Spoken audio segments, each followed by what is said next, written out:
Hello and welcome, I'm Raziel, and today we're talking about the old world and just getting started and things that I think need to be pointed out due to what we know and what's to come. However, the first thing, of course, is to talk about is the starter sets. Now, I still think they should do a 2-army starter set as well as these 2 starter sets as well to, increase profits would be good for them because, some people want to do 2 armies and people want to get their friends involved. And this is a kind of a new game. Well, okay, it's an old game, but it uses old models. Not many people are going to have their old models still. Many are going to have to buy new models anyway. So having a starter set which is set on 1 army, and let alone having 2 starter sets with an army each, however, can kind of dissuade this. However, I do know actually where they're coming from, what the logic behind these boxes are, and that goes to Horus Heresy. The Horus Heresy Age of Darkness box is still one of my favourite boxes Games Workshop produces, second to the No Fear box, which came out with Dark Imperium. I know everyone talks about the Dark Imperium box, but No Fear was so much better. It was a very good budget box. So it comes from the Horus Heresy, because while the Age of Darkness box technically is 2 forces, Imperial Fist and Sons of Horus, however, most people, myself included, bought multiple boxes, to do 1 force because it was a cheap way to get into Horus Heresy and you had a very good starting army. This is where the logic is coming from, because they probably saw how many people in Horus Heresy were doing this to have the 1 army. However, many were probably buying it for 2 armies as well, so you did have that issue too. And the price, of course, is quite high, with these Tomb Kings being £175. I'm not doing a price breakdown until I have all the prices and have them all set out, so I can break them down individually and actually do a proper percentage saving, compared to them bought individually. They're always a saving, but how much of a saving, I don't know yet, so I can't really make a comment on that at the moment. They do look like a pretty decent saving. Kind of subliminally, I kind of worked it out to be about £50-60 saving, so around about a third as always. However, that is the starter boxes. Now the next thing is, of course, starting into fantasy, Warhammer the Old World. Warhammer the Old World seems to be having only 2 armies to begin with. There are models on the Games Workshop website which you can use, and they are the old fantasy models. Dwarf players especially are going to have a good time. They have many models still left on the Games Workshop website which you can use, such as the Iron Drakes, the Gyrocopter and the Rune Lord. However, that's like the only one left. Wood Elves have some, Dryads, Chaos, Chaos of course, so you can pretty much use all Chaos models anyway, except, 40k ones for your army. So, Chaos are fine. Orcs, yeah, they look a bit Age of Sigmar, and you'd have to discuss this with your opponent whether or not they're okay with you using these Age of Sigmar models.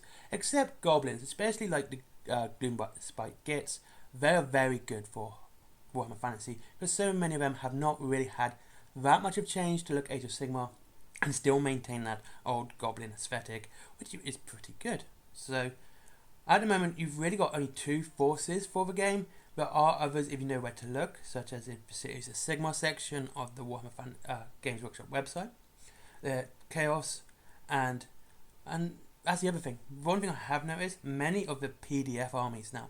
The PDF armies are the legacy armies, and I can see a book coming out with this, okay, like we did with Exemplary Battles, which will have all the PDFs in a single tome.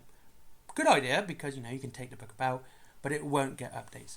But I've noticed most of those have many models still. Ogres, definitely. Lizmen, definitely. And of course, what's the other one I saw?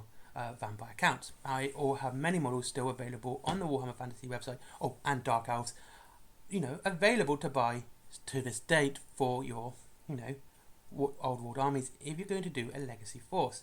Now, this does seem a bit bad because people want to buy models for their armies and they're not going to really have a choice. You basically got Tomb Kings, Bretonias, Dwarves and Chaos. I mean, like I said, you've got Goblins, but they're not that many. So there is that as well. Now, and the rule books. Now, the books are something I'm actually kind of apprehensive about. I'm getting the books. I'm going to pre-order the books. And hopefully by the time this video came out, I will have pre-ordered them. And hopefully you have as well. So I hope you get them, and I hope, you get them. As well, I don't know how to repeat myself, but there you go. So the Warhammer rule books, the old ones, had rudimentary rules for the factions and units in the back of all the books. I checked 3 different ones, 4th edition, 6th edition and 7th edition, and they all had this. Now my worry is the new rulebook is not going to, and that's going to be a bit, against the nostalgia trend that they're going for. So you would still need to buy the Ravening Hordes or Forces of Fantasy books to go with it. And those books are going to be big. And anyone who plays Horus Heresy knows how big these books are, because we've been taken around the Astartes, Heretics, Imperium and Mechanicum books. Or Mechanicus books, should say. And of course, these are heavy books. And the problem is, unlike those books where, like the Astartes, especially the Astartes books, where it's pretty much all the rules you need for the one faction are right at the front with individual traded legions, or legion traits at the back, so you can easily flip through it. These are different forces and different factions, so each one's going to be individual, and you're going to have to flip through where your army is. Whether or not they do allies, which would be a good thing anyway, depending on how they do it, because you'd end up doing a very strong army, by mixing orcs and chaos, for example. But, especially if you're doing Khorne, that could be a very heavy, hard-hit melee army, which would be almost impossible to move, with my experience of Khorne. So, you are going to be flipping through where you need to get to, or bookmarking the place as well, and have it constantly there. I mean, they look good, they do look good on the bookshelf, and they tend to be fun to read, especially if you're like me, and have my mindset of being really keen on lore and rules. These books are fun to read. Now, the other issue is, again, comparing to what I know about the Horus Heresy and those books, is that in the actual Ravening Hordes and Forces of Fantasy books, lore might be quite slim. Now the lore in the in Liber books, is, except really the Mechanicum one, lore is very light. There's very little actual lore. I think in the Astartes ones there's like 40 pages to 30 pages out of 200 pages, and that is very light. And these books are meant to be to help flesh out your army and flesh out the theme of your army. To have lore so light in them does seem a bit redundant, in my opinion. So if they are the same way, it might be a bit upsetting for many players, myself included, who want to flesh out their army. I mean, Chaos doesn't need much to be fleshing out anyway, they are Chaos. But things like the Tomb Kings, Betonia, Empire, Elves, and everything else, this could be much of a disappointment more than anything else. Though we do know there's going to be about 70 pages of lore in the rulebook. Now, I can understand why there's less lore in that rulebook compared to, like I said, all the other rulebooks, because unlike the old Warhammer Fantasy rulebooks, which covered a massive time frame of, the Warhammer Fantasy, the old world history, this is very much a condensed history of the end of the 3 Emperors. Now, which is fun. It'd be interesting to see this, which means the lore probably will be very Empire heavy.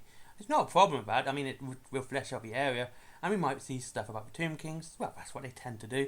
They have sections for each one, and that might be back again to the old ways of seeing these factions fleshed out more in their own individual chapters in the rulebook. I mean, I haven't really got a problem with this. I think it's fine, okay? And I will be reviewing the books when I get them, because I want to give these a fair chance, and I want to, have people look at them and have a good, a fair opinion based them. And that are my worries about those 3 hardback books. That the lore in the Ravening Hordes and Fantasy Forces and are going to be quite light, and there are going to be no, individual unit rules, which like we did in the main rulebook, and make it, just doing that.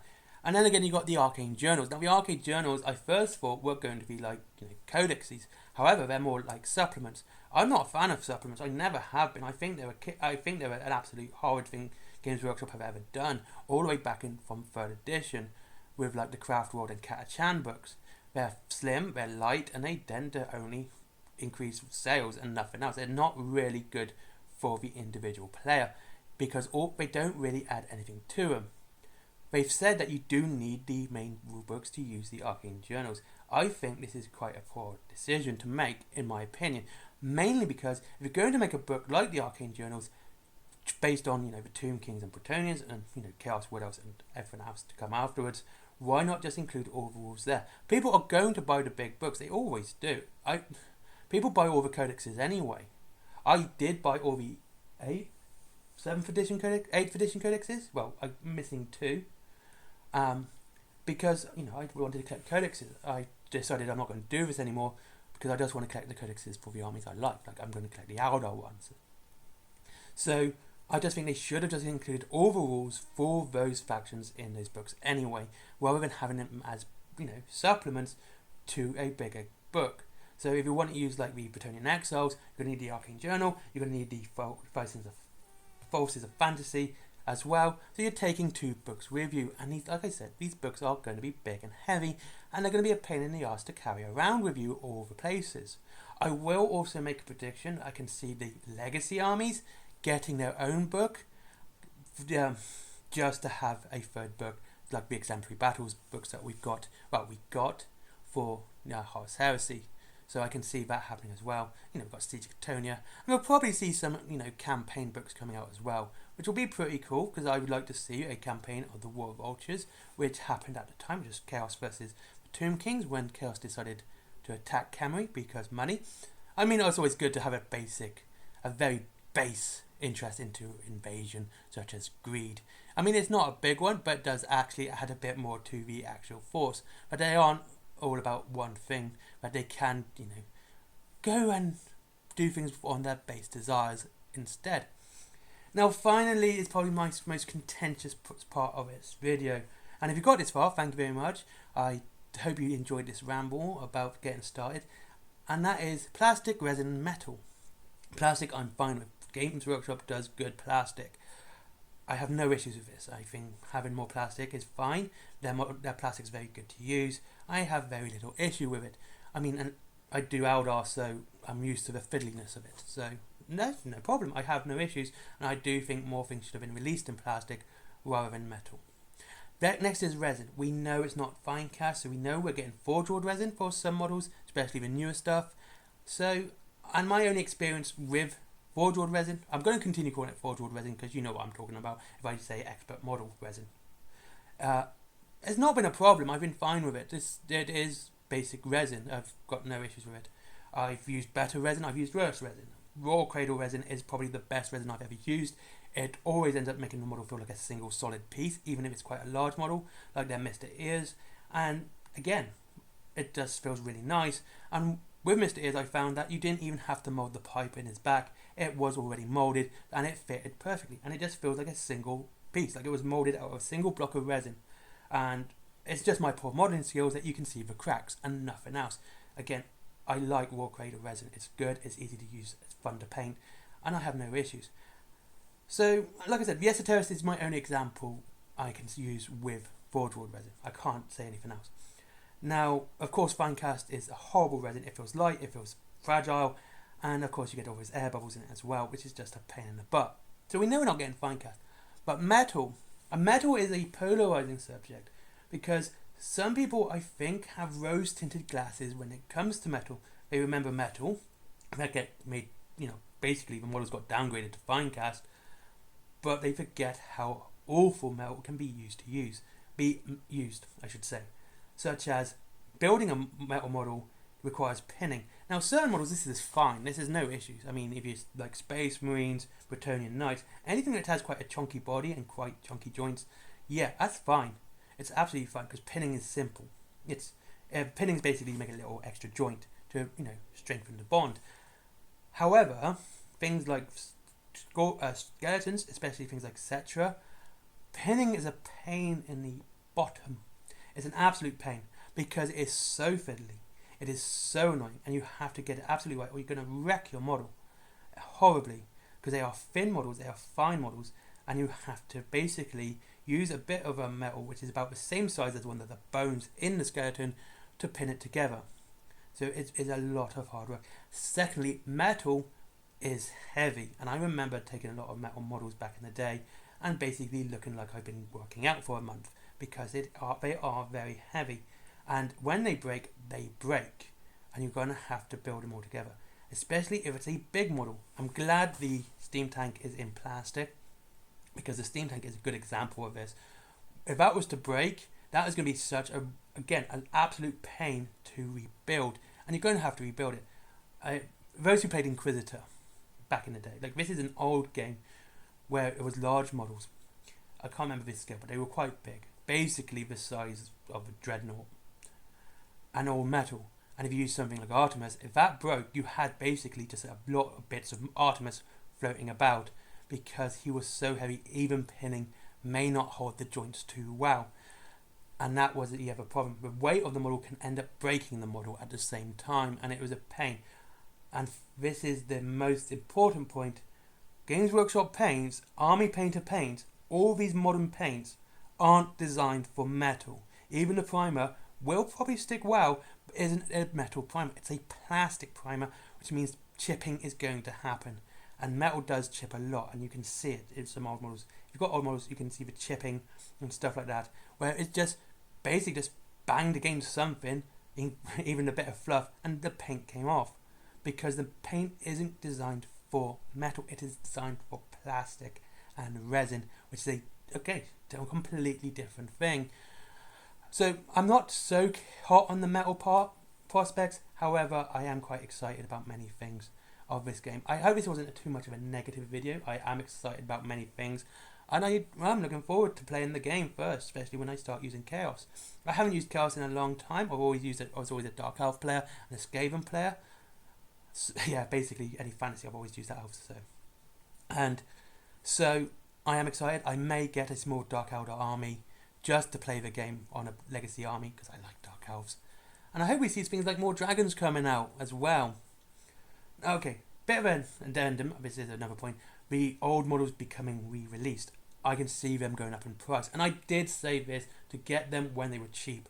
But I can see things like the old Empire models coming back at least a 10% increase in price. So you're talking about £30 for a box that used to be £22. Okay, so I can just see that happening. Okay. Anyway, thank you very much for watching for this slightly longer video. I hope you all have a good time. I hope you have a good time. I hope you're looking, like me, looking forward to Warhammer the Old World. And I hope to see you all on the tabletop soon. And have a great day. Links to Wayland Games down below. As always, if you want to save money on your Warhammer, there is Forbidden Planet for comics, DVDs, anime, etc. My comic, which I know some people are buying. Thank you very much. That really makes me happy when people buy my comic and read it. It makes me happy because I made that. That's something I created. And of course that's it. Oh, t-shirts, cups, etc. You know what everyone else does. That's down below as well. Again, my artwork. And I'll see you all again soon in the next video. Goodbye.